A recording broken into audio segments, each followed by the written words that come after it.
Genesis 45. The truth revealed. Joseph no longer restrained himself in the presence of all his attendants, so he cried out, "Have everyone withdraw from me." So no one attended him when he made himself known to his brothers. But his sobs were so loud that the Egyptians heard them, so the news reached Pharaoh's house. "I am Joseph," he said to his brothers.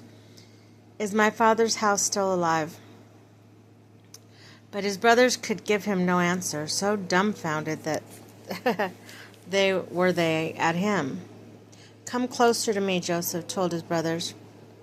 When they had done so, they said, "I am your brother Joseph, whom you sold into Egypt. But now do not be distressed, and do not be angry with yourselves for having sold me here. I was really for the sake of the saving lives that God sent me here ahead of you. The famine has been in the land for 2 years now, and for 5 more years cultivation will yield no harvest. God therefore sent me on ahead of you to ensure for you a remnant on earth, and to save your lives in an extraordinary deliverance. So it was not really you, but God who had me come here. And he has made a father to Pharaoh, Lord of all his household, and ruler of all the whole land of Egypt. Hurry back then to my father and tell him, 'Thus says your son Joseph, God has made me Lord of all Egypt. Come down to me without delay.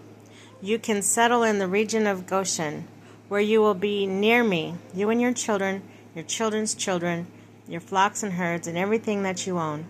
I will provide for you there in 5 years of famine that lie ahead, so that you and your household and all that are yours will not suffer want. Surely you can see for yourselves, and Benjamin can see for himself, that it is I who am speaking to you.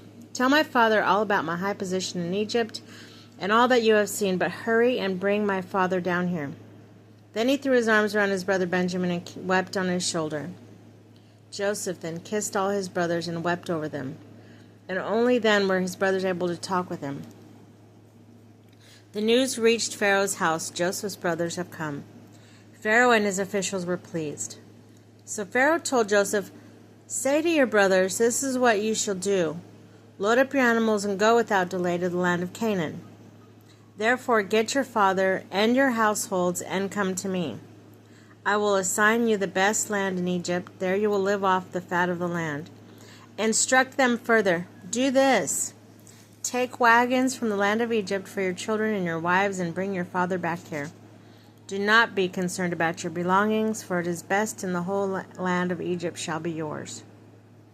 For the best in the whole land of Egypt shall be yours. The sons of Israel acted accordingly, and Joseph gave them wagons, as Pharaoh had ordered, and he supplied them with provisions for the journey. He also gave to each of them a set of clothes, but Benjamin he gave 300 shekels of silver and 5 sets of clothes.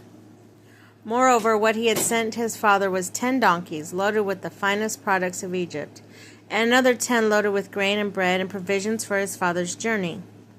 As he sent his brothers on their way, he told them, "Do not quarrel on the way." So they went up from Egypt and came down to the land of Canaan to their father Jacob. And when they told him, "Joseph is still alive, in fact, and he is who is governing all the land of Egypt," he was unmoved, for he did not believe them.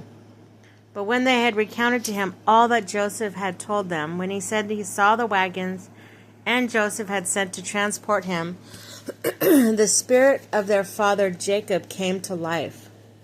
"Enough," said Israel. "My son Joseph is still alive, and I must go see him before I die."